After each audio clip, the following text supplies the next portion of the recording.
Doamne ajută! Vă prezint o colecție de materiale pe care se pot imprima Sfinte Icoane și pe care noi le putem oferi pentru orice lucrare iconografică de înveșmântare a Sfintelor Biserici, capele, altare de vară,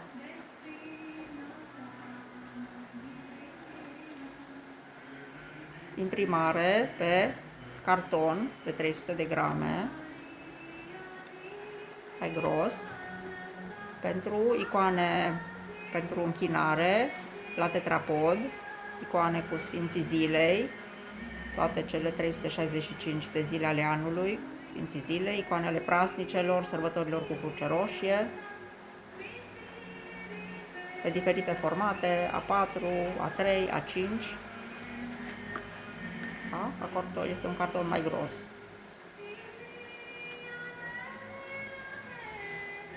Apoi imprimare pe materiale flexibile, imprimare pe material tip banner. Este un material, seamănă cu prelata, care se poate rula, nu se deteriorează, este destul de flexibil. Are un aspect ușor poros pe spate, este alb și arată imprimarea, se poate perfora, capsa. Icoanele pot avea diferite forme, tăiate pe cerc sau oval.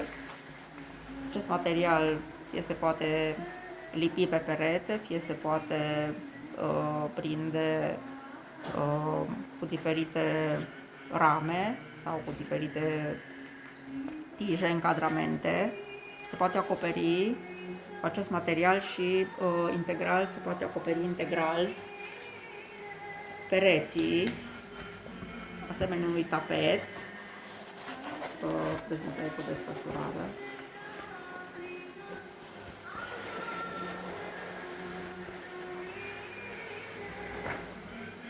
Registrele prezentate în funcție de dimensiune, sfinți în picioare, sfinți bust și praznice. Avem miniatura unui perete de vreo 17 metri.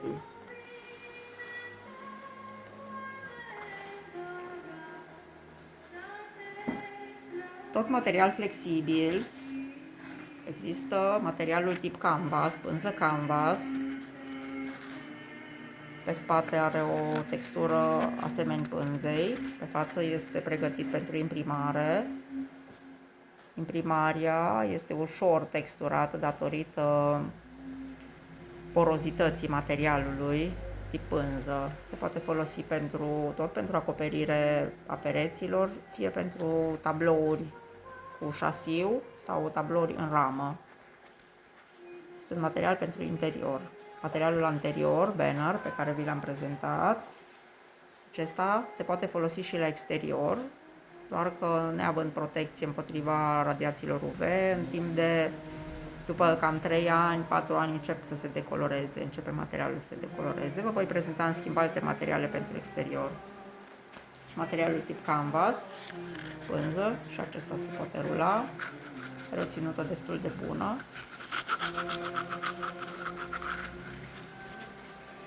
Nu se șifonează, nu se destramă. Se poate folosi pentru epitafuri, pentru prapori, icoane pentru prapori sau pentru acoperirea pereților sau tablouri, cum spuneam. Acum vă voi prezenta imprimarea icoanelor pe folie tip vitraliu, folie transparent mat.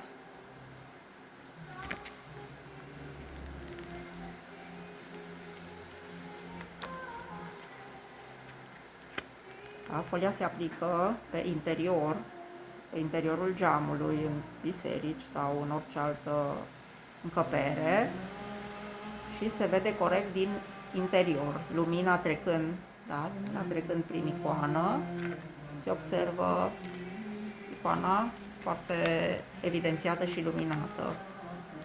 Ca și folia este transparent mat, se văd în spate, nu se mai vede afară, dar se văd umbre sau copaci, dacă se mișcă, persoane care trec, da? Și diferite decorațiuni. Pot fi decorațiuni simbolistică bizantină sau sfinte icoane.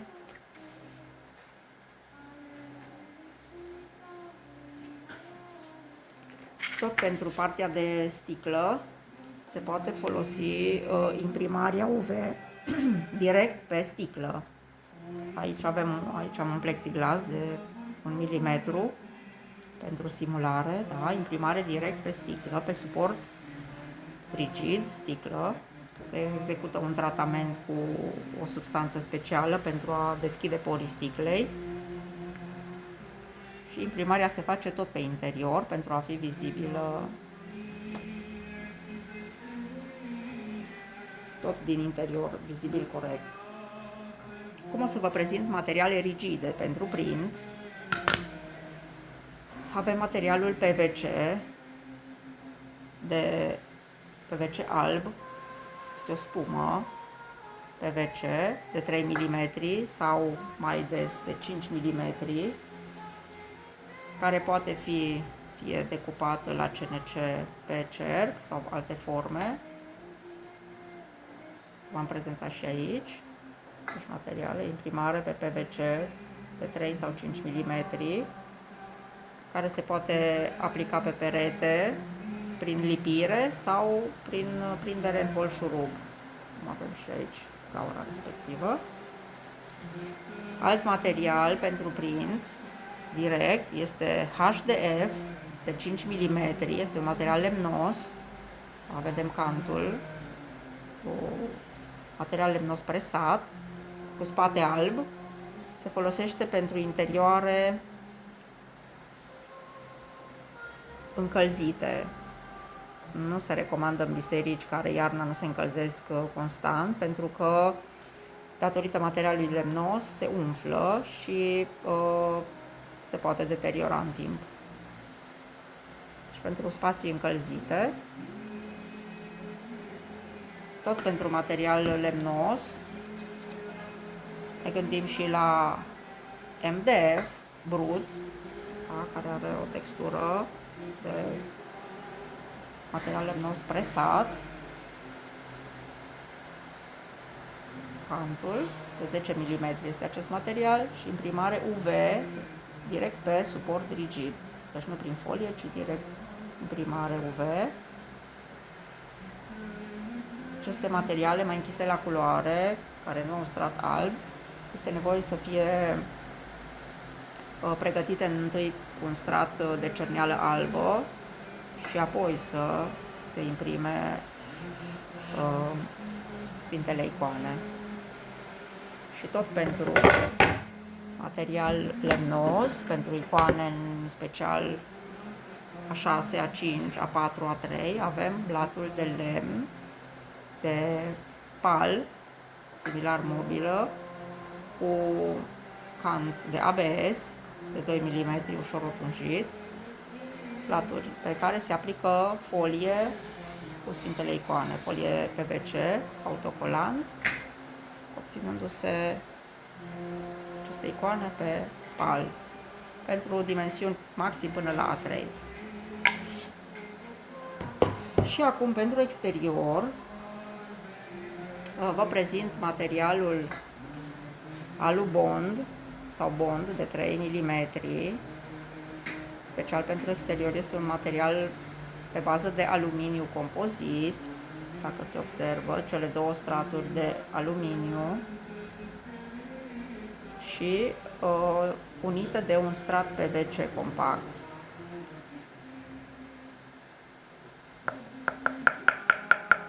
Așa sună materialul.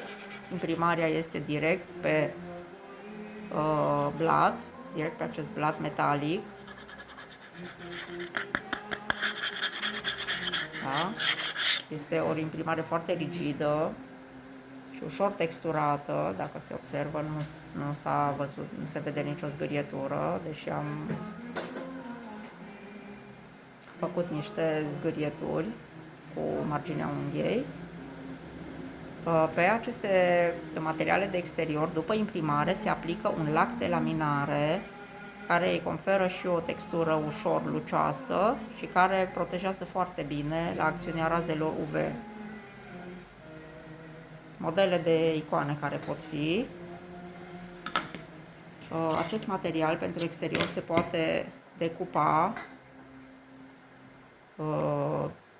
anterior imprimării, se decupează la CNC după formele de care avem nevoie, pe care le dorim.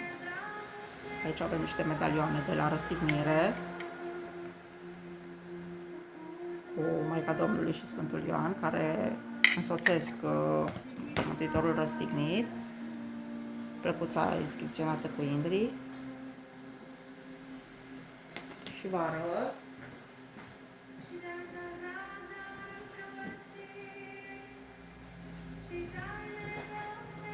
și răstignirea care însoțește medalioanele, Mântuitorul răstignit, dat tot pe același material. Imprimare, prima dată a fost decupat la CNC după forma trupului. Deci avem o răstignire de 60 de centimetri înălțime.